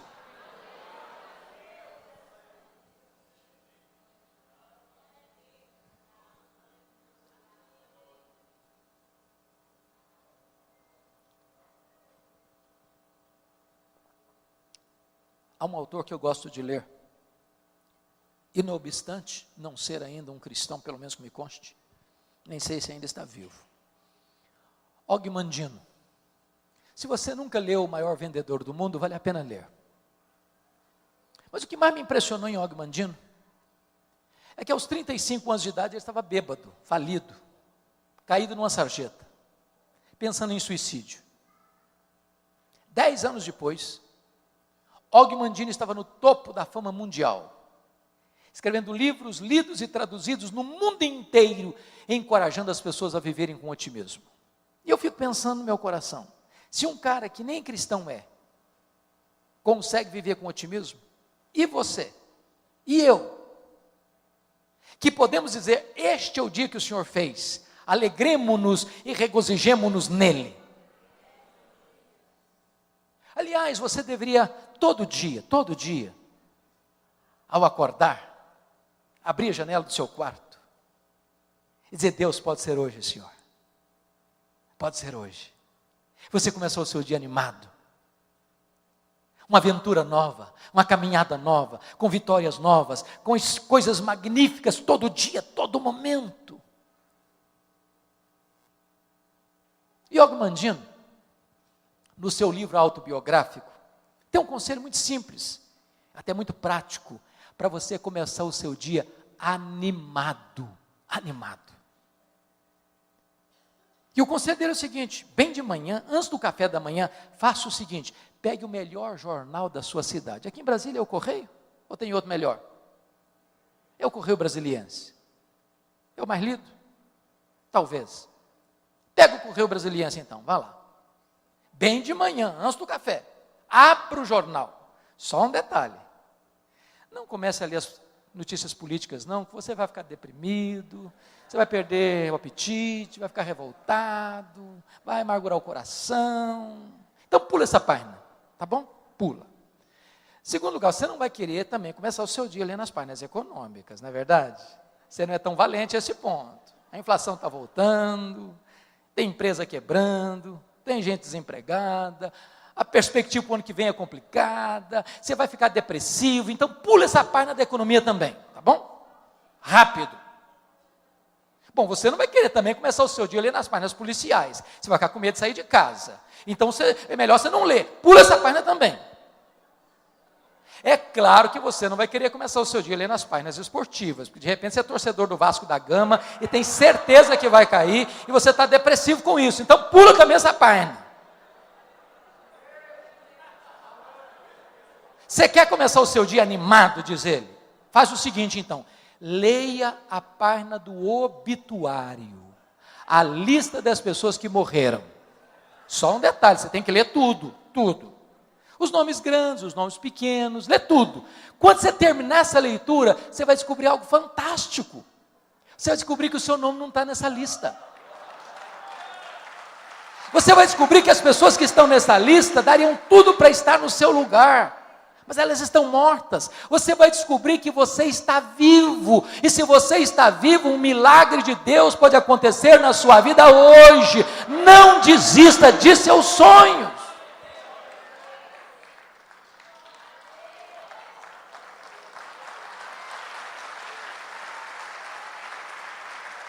Esta mensagem tem um significado muito especial para mim. Isso porque eu sou fruto de um sonho. Meus pais, nos idos de 1958, moravam numa região muito pobre do estado do Espírito Santo. Naquela época não tinha estrada, não tinha carro, não tinha recursos médicos. Quando uma pessoa ficava doente, ela tinha que ser levada 40 quilômetros no meio de uma trilha, numa padiola. Padiola é um lençol amarrado num varal e duas pessoas carregando. A minha mãe estava grávida do seu último filho, estado adiantado de gravidez, quando ela caiu gravemente enferma. Meu pai sabia que ela não suportaria uma viagem de 40 quilômetros de padiola. Então ele mandou chamar um médico, ele veio, a examinou e disse para o meu pai, essa mulher não vai sobreviver. Ela está muito fraca, ela está muito doente, e a criança que está no ventre dela está em agonia de morte. E meu pai disse, o senhor tem que me ajudar. E ele disse, a única chance da sua mulher sobreviver é sacrificar a criança. Se não tirar a criança, a mãe morre junto com a criança. E naquele momento, a minha mãe tomou outra decisão. Eu não abro mão desse filho. Eu não desisto desse filho. Eu estou pronto a morrer com ele, a morrer por ele, mas eu não desisto dele. E ela fez um voto para Deus. E disse, meu Deus, Se tu poupares este filho, eu vou consagrá-lo para ti, para que ele seja um pastor, para que ele seja um pregador do Evangelho. Deus ouviu a oração da minha mãe e eu nasci.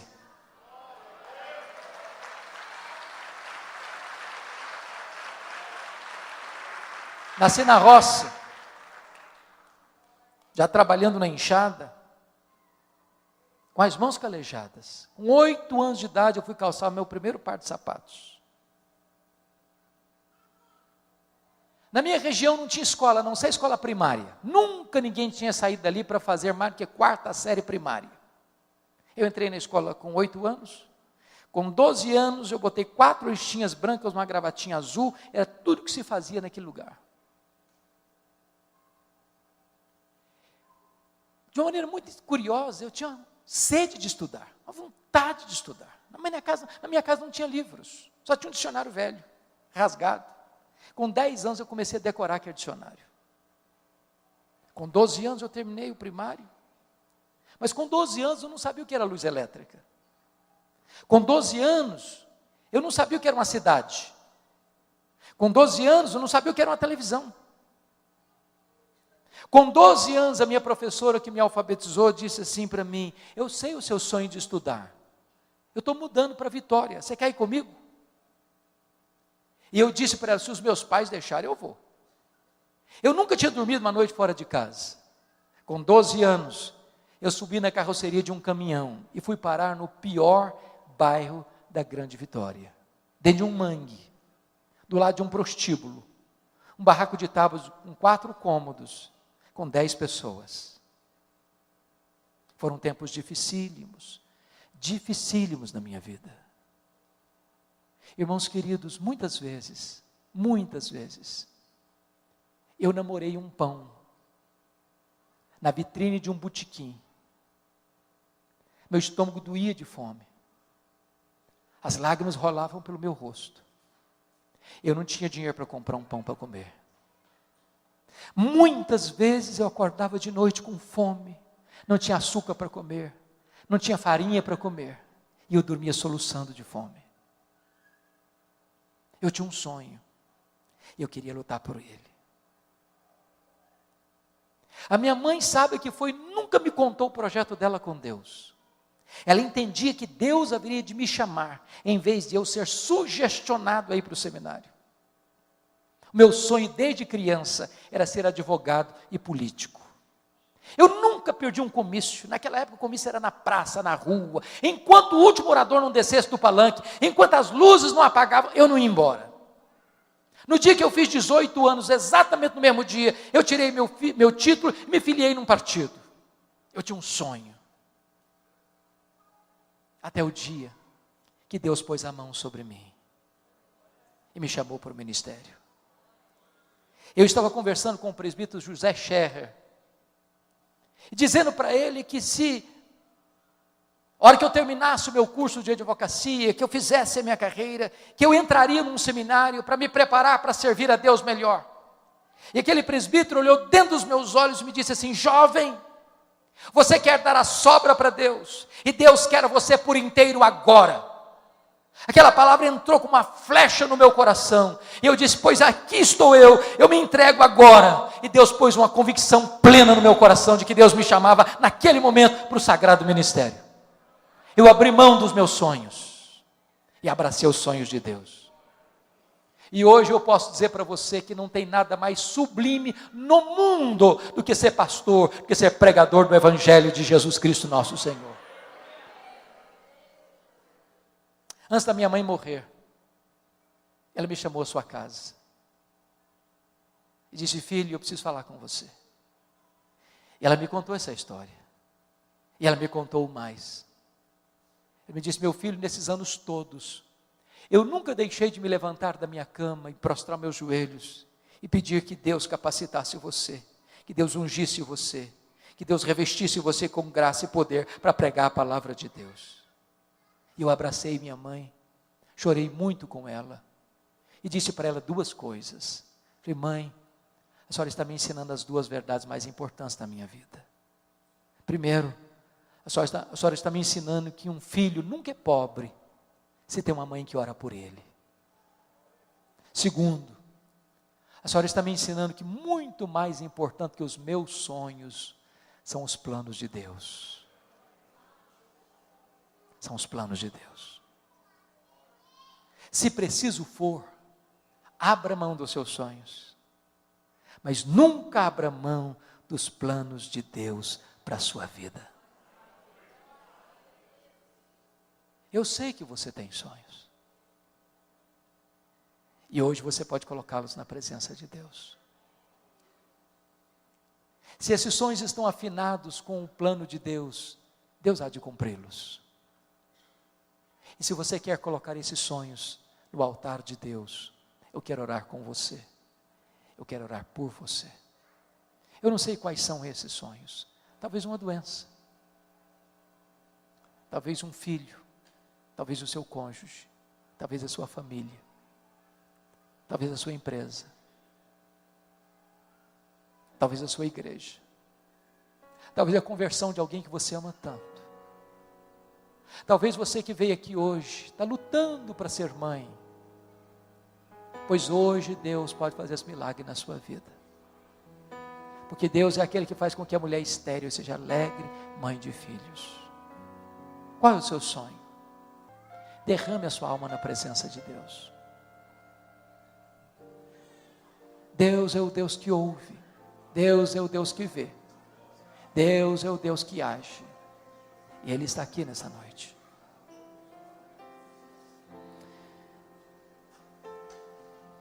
Deus, Tu és magnífico, revestido de glória e de majestade. Não há outro Deus além de Ti.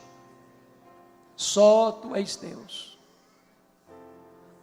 Tu estás assentado num alto e sublime trono. Mas também Tu te inclinas para ver o que se passa no coração dos homens.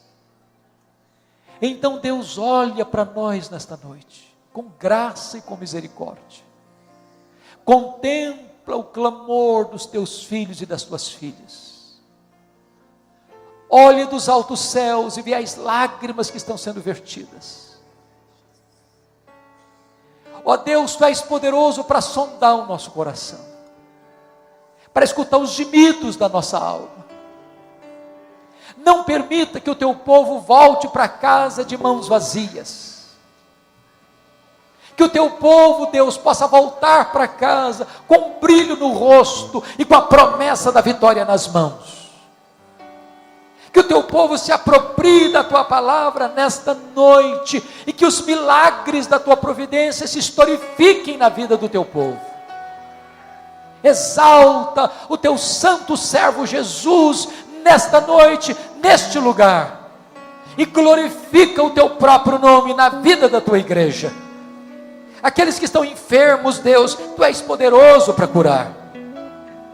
Aquelas mulheres que têm lutado para ser mãe, que nesta noite Tu ordenes a Tua bênção, que Tu abras a sua madre, para que daqui a um ano, estas mulheres compareçam aqui na Tua casa, com seu filho ou a sua filha, nos seus braços, dando glória ao Teu nome por esta vitória. Se alguém aqui, Senhor, com o casamento abalado, restaura esse casamento. Se algum filho aqui, Senhor, que está vivendo um relacionamento estremecido com seus pais, converta o coração dos filhos aos pais, converta o coração dos pais aos filhos. Se alguém aqui, Senhor, desviado da Tua palavra, desviado do Evangelho, longe do Teu aprisco, traz de volta esta ovelha desgarrada, para que ela possa Te servir com alegria na Tua igreja. Se alguém aqui, Senhor, com o coração frio, ó Deus, vivendo um cristianismo apenas de rótulo, vivendo a vida cristã apagada, morna, apática, aquece esse coração, inflama esta alma, derrama sobre nós o poder do Teu Espírito.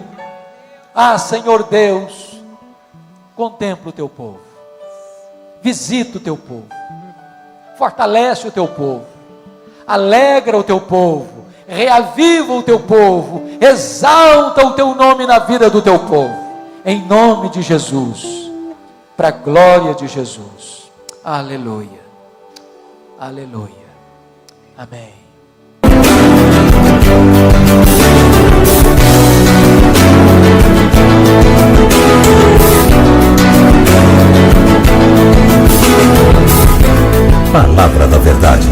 com Hernandes Dias Lopes.